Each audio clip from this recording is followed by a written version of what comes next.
Hello, wonderful people. Today, we're going to be previewing every single Seahawks player and what I think they're going to be doing in preseason and what I want them to be doing in preseason. It's almost here, guys. Preseason is just right around the corner. I believe it's in 2, 3 weeks now? We're getting so close to the first game, and I am so excited to break this down. Today, we are going to be talking about the offense, and on Monday, we'll be doing the defense expectations because obviously 53 players, and including my side tangents, there's going to be a lot of content in both of those videos. And on Friday, we'll be breaking down what I'm going to be expecting from Hard Knocks on the Jonathan Falco show over on Friday, and a boatload of other stuff. So make sure you tune into that here on YouTube and on Spotify. So without further ado, let's begin. And let's start out with, of course, QB1 Sam Darnold. And I want and think that we're going to be seeing similar reps to last preseason. Remember when Darnold was just coming from Minnesota to Seattle, we didn't really know what to expect from him. Okay, well, now we do, but we also are getting a brand new offensive coordinator in Brian Fleury, who Darnold obviously has experience with. If you watched my video from a month or two ago breaking down Brian Fleury's offensive scheme. But it is a bit new. It's been a while since we've seen Darnold and Fleury together, and this is the first time we're going to be seeing the two together when Darnold's a QB1 and a first-time play caller in Brian Fleury. So I want to see a bit of Darnold. Not too much where, okay, we're risking injury, and it's like, okay, he's looking the same, he's looking good, etc. I also don't want him throwing too many interceptions because, as you guys know, he actually threw, I believe it's second most or the most interceptions in the league last year, which was a bit of a concern, even though we did win the Super Bowl. Regardless, I want to see better quarterback play. Or the best possible quarterback play, as I should say. Because he wasn't throwing the what-the-fuck interceptions like Geno was a couple years back. But he also was throwing interceptions where, okay, he could have read it better. It's not terrible interceptions. A lot of them weren't, quite frankly. But I just want to see it cleaned up. I do, and I think a lot of Seahawks fans will agree with me there. Just, if he throws one, big deal. Okay, if he throws one in preseason, big deal. As long as he's not throwing 2, 3, 4. Then we have ourselves a little bit of a concern as we head into week 1 against New England. But I think that he's going to be fine. We're going to be able to show that he's going to be able to work well in Fleury's offense, and Seahawks fans won't have anything to worry about regarding QB1. Speaking of quarterbacks, we're going down the entire depth chart. We're starting with quarterbacks all the way down to offensive line, literally everybody. So next person on the list is Drew Lock, and that's somebody. And again, if you remember, a lot of the quarterback style of how I want them executing them, these three this preseason, is pretty similar, or if not identical, to last year's preseason, which we saw, a bit of Darnold. We saw, a little bit, but what we also saw was Drew Lock playing the first half, and then Milroe playing the second. So I want Drew Lock starting at least 2 of the preseason games. So the first 2 quarters, or if not just one of the quarters, if we want to throw in Darnold every so often, of the preseason. And I do want him to set the tone in the first quarter. I do. I would be fine with them playing Darnold to start off, and then you go Lock, and then you go Milroe for the next 2.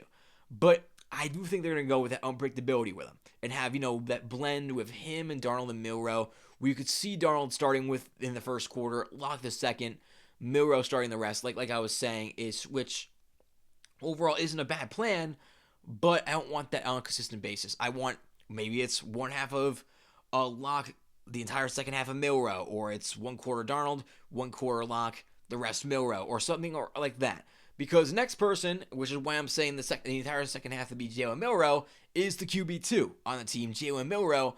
I want him starting every single second half at the bare minimum of preseason. I want him playing a lot because he needs to develop. He's still a raw prospect. We barely saw him. We saw him, I think the only play I remember him playing was that one, remember last year's preseason where they were doing that QB design run where it worked for I think he gained 10 yards in the regular season, and he fucking fumbled the ball and we didn't see him the rest of the season, including the postseason. So yeah, I want that again. Well, not him fumbling. Not him fumbling.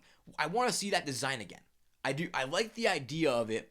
Just on that one play when we wanted the unpredictability, it was just poor execution, which made Milroe sit the rest of the season, and did nothing and got an A. Like, that's pretty much what he did for the Super Bowl team, obviously, because we had Darnold every single game. But again, I want to see them try it again. Maybe if it's Darnold under center for the quarter, and then out of nowhere, bada bing, Jalen Milroe comes in and is under center. Okay, teams will be like, okay, well, what the heck's going on here? Milroe does his new QB design. I also wouldn't be against something that we didn't see at all last preseason, or any of last season period, which was, okay, they're going to set up for the play, right? They're going to set up for the QB design play, and then Milroe drops back to pass. And then he does a quick check down to somebody. Like, I don't even know who, like A.J. Barn or Elijah Royal. A quick play, like a 3rd and 3. You bring Milroe in, and then he'll either like a fake run, he'll try and go up the gut. He won't actually go past the line of scrimmage, and he'll drop back to pass. And then he catches Arroyo wide open. Bang, first down, and maybe a little bit more. That's what I want to see. If I was Brian Fleury, that's how I would design a QB run kind of scheme for Milroe. But I would start out with him doing his traditional QB runs, even if they even if they do get stuffed, then we've seen it. Like, the other team has seen it. So then, okay, these teams will prepare every time Jalen Milroe's on the field. They're going for that QB sneak. They won't prepare for him dropping back. So that's what I want to see. Next person, Zach Charbonnet, is likely going to miss preseason because of his ACL. I'm hearing rumors that he might be coming back week 1, though. And I wouldn't be against that, right? I mean, shoot. Charbonnet, Jadarian Price, way sooner than expected. That RB tandem, sign me up. And if that means he misses preseason, fine by me. Cool. And that leads to his Robin to his... Wait, what would it be? His Robin to his Batman? Price would be, the Robin to Batman, right? Yeah, cool. Jadarian Price, regardless. Doesn't matter. Fuck my expressions. I would want him getting a lot of the touches this preseason. But I do think he's going to get a third of the carries alongside George Holani and Emmanuel Wilson, because they just signed Emmanuel Wilson in free agency. So I do think there's going to be a bit of a 33% carry rate for all three of the guys, and just trying to see, like, okay, how they all do get together. But something I do want to see specifically from Price is that I want him to see more pass catching. I want him to catch passes out of the backfield, because that's just something he didn't do in Notre Dame. So if that's something he can develop in the preseason, A+. That's an A+ preseason for Price. After the preseason, we'll definitely be doing preseason grades, so to be on the lookout for that. But if he can be catching passes out of the backfield and looking sharp while doing so, A+ preseason for Jadarian Price. And knock on wood, doesn't get hurt. That's it. That's all I'm asking for. For all these guys, don't get hurt in preseason. I've already seen a lot of pretty big preseason injuries for a bunch of other teams, especially the NFC South. What the fuck? Man, the NFC South's a whole mess right now, except for Atlanta, who's just sitting there being mid. But besides the point. Next person, George Holani. I want and think he'll be the red zone back. And I'm open to more carries, like I was saying, 33%, as him and Wilson fight for that honorary RB2 if Charbonnet isn't there week 1, / the true RB3 spot. So, if Holani is being the red zone back, we don't see Price at all in the red zone, fine by me. You know, you want to see what you got out of Holani. The front office is apparently high on him, so I'm okay with that. Emmanuel Wilson, speaking of running backs, with the last running back on the depth chart, because, oh my goodness, what's his name? Kenny McIntosh got waived the other day, so he's not on the team anymore. Hope he does well somewhere else. As long as Emmanuel Wilson isn't running backwards on plays, I'm cool with whatever. I'm kidding. Please don't let me see that. I would punch my fucking screen so quickly if I see this motherfucker running backwards. There's one highlight that was literally the first highlight I saw of Emmanuel Wilson, was him running backwards on a play that was like a quick up-the-gut play. He just runs backwards like you're playing Madden. No, stop. He cannot be doing that. If he does, chances are in a McDonald coach team, he ain't getting playing time. He'll be off the team the next week. So, again, open the carries as him and Holani fight for the honorary spot. Cool with it. I'm interested to see what happens for that RB2/3 spot between Holani and Wilson. I do think Holani wins it, though. JSM, don't want him seeing longer than 2 quarters combined in all of preseason. I don't want to see JSN at all, for the most part. I want him out of the offensive system for 95% of preseason snaps. That's it. A little bit if you want to test him with Fleury's offense, but that's it. I don't want him getting hurt. He is the face of the franchise. He cannot get hurt. I don't want shit. We've seen it. We've seen it. He's good enough. Well, he'll be fine. Don't want it. Next person, Cooper Kupp.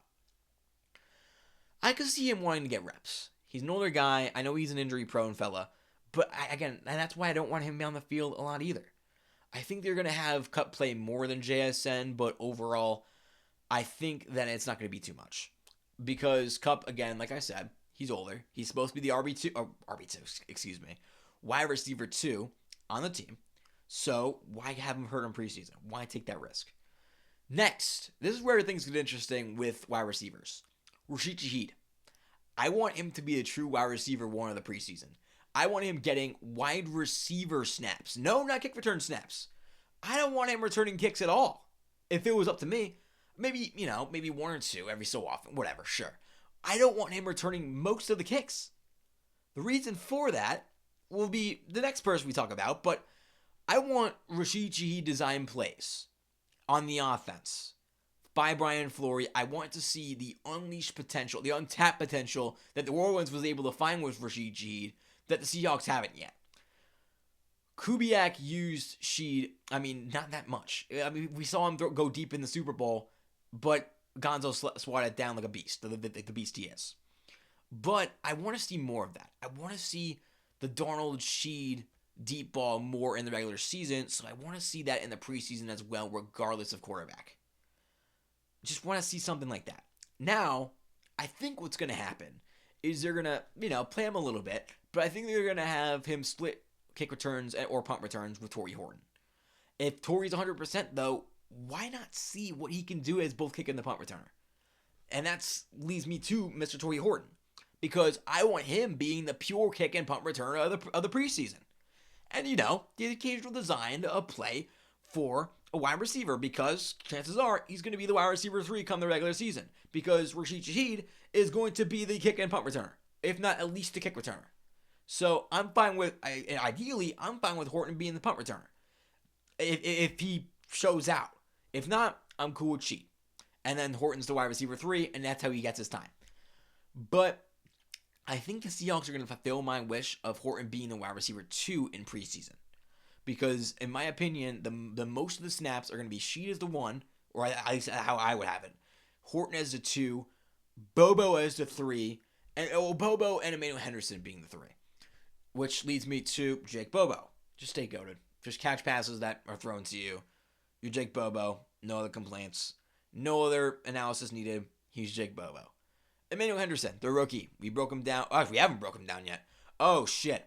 Well, listen. Let's be honest. He's a very prospect. I think if he's a speedster wide receiver 3 in the preseason, I'm happy. Not much to say about him. I'm not too crazy about him personally. Ricky White, Irv Charles, Rashad Rochelle, who I didn't even know who he was until I read the depth chart. I want them to just come in and ball every so often, catch passes when needed, give the other guys some rest, and play well. That's it. They're not going to have any impact on the actual team. AJ Barner. I want to see him a good amount this preseason. Not the most of the tight end snaps, but I want to see what Fleury has for him this season, and I want a little preview of that in the preseason. Because Fleury was a tight ends coach. So if he can be able to design him, and for the next person, obviously, Elijah Arroyo, some good tight end plays, or tight end design plays, I'm okay with that. And obviously I want Barner to block well also. Like, traditional tight end, the ultimate, fuck you touchdown out of nowhere in the preseason. Just give the defense a little bit of a cushion, pretty much. Elijah Arroyo is somebody I want to talk about for a little bit. If he is the star of the preseason, if the number one person, the Seahawks fans and Seahawks commentators, whatever you want to talk, Seahawks journalists even, your Greg Bells, your Hawk bloggers, those people, I want to see them talking about Elijah Arroyo and him being the star of the preseason. If he is, we're moving in a phenomenal direction. Which means that not only will Darnold have JSN at his expense, he will have, or as his wide receiver 1, obviously, he will have Cooper Kupp, Rashid Shaheed, Torrey Horton, AJ Barner, and Elijah Arroyo at their best as receivers. I want to see more quality tight end play because I think personally that A.J. Barner could be top 10 in the league at tight end. And if Elijah Arroyo can be a 1-2 punch for the next couple of years, sign me up. Let me see the Elijah Arroyo that was catching passes and running crazy fast for a tight end in Miami. That's what I want to see. I want to see glimpses of that Elijah Arroyo because that hasn't translated to the NFL yet. And I think it can under Flory. I want to see it. I want to see the best of Elijah Arroyo. We haven't seen the best of him yet. I doubt the Seahawks are going to listen to this because they're going to want, the 50-50, maybe in 2 tight end sets, 22 personnel, fine. But what happens when it's 12 personnel? I'm sorry. What happens when it's 21 personnel? Or 11 personnel? When there's 1 running back, 1 tight end, 2 running backs, 1 tight end. What happens then? I want to see Arroyo then. I want to see both of them in 22, obviously. I mean, and same with Eric Saubert, who we'll get to in a second, because he's going to be a good blocking tight end. That's pretty much all I have for Saubert. If he can create lanes for the running backs, I'm a happy man. That's all I have for Saubert, frankly. So back to Arroyo. If he can pop off and be a good receiving tight end, I'm happy with it. I am ecstatic if he is the star of the Seahawks offense coming out of preseason. That's it. I'm happy. I'm happy with that. I said Saubert already. Nick Vannett, every so often, catch a pass. He's a Seahawks legend. Come on and get this ring, buddy. Let's go back to back. Let's run it forward. Robbie Oots, stay healthy. Impressed like he did last preseason. He was making lanes for George Holani last preseason. He was making lanes for Zach Charbonnet a little bit last year, especially George Holani. I thought George Holani was the star of last year's preseason. So, and Robbie Oots is somebody I was very impressed with, but then he got hurt. So, if he can stay healthy and do the same thing he did last preseason, sign me up. Brady Russell, every so often, be the good blocking tight end / fullback that you are. Because he's huge. He's a big dude. Brady Russell. Big guy. So if you can come in, block, happy man. I'm a happy guy. The entire starting offensive line. Strategic rotations with the backups while being able to show the world what those backups can do. We've seen enough from the starting O-line. I think we're going to see a bit more of Anthony Bradford than we are going to be the rest of the O-line because we know how proven the rest of the O-line is except for Bradford. I want to see him and Bo Stevens work their asses off in preseason. If that's the one starting position on offense that's up for debate, let it be Anthony Bradford and Bo Stevens. If Bradford wins, which I think he's going to, I'm happy with it. But if it's Bo Stevens and he works his ass off this preseason, how cool would that be? And the casual Seahawks fan who hates Anthony Bradford without watching film, which, okay, there's a good amount to hate on him for, even if you did watch film, but not as much. But if he does overpass Anthony Bradford in the depth chart, can you complain with that? As a rookie? Giving him 4 years on the team? As a quality right guard? I can't complain with that. How can you? Everybody else, just, fulfill expectations. That's it. That's the only thing I'm saying for offensive line. Please stay healthy. That's it. Including Abe Lucas, Charles Cross, Zabel, Sundell, everybody else from Josh Jones, who I think we're going to see more of than Cross, of course. Block well, be able to just listen to Brian Flory. That's it. That's all I've got for the O-line. And that is all I've got for you today on part 1 of the Seahawks preseason preview. If you enjoyed this, make sure you like on YouTube, subscribe on YouTube, drop a follow if you're on Spotify. It all helps so much. Leave a comment if you want as well. But please, please, please come back for Friday's episode of the Jonathan Falco Show. We're on episode 10. I can't believe it. And that's going to be a lot of fun. We're going to be talking Hard Knocks, what I'm going to expect from it, and what you guys should want from that. And on Monday, we'll talk about the defense, the very loaded Seahawks defense, and what I'm going to expect from preseason for all of those guys as well. And I'll actually include special teams there as well. Defense, special teams, kind of like fantasy football. We include defense and special teams together in one video and what their expectations are going to be. That's all I've got for you guys today. I'll see you guys on Friday for episode 10 of the Jonathan Falco Show. See you guys there. Go Hawks.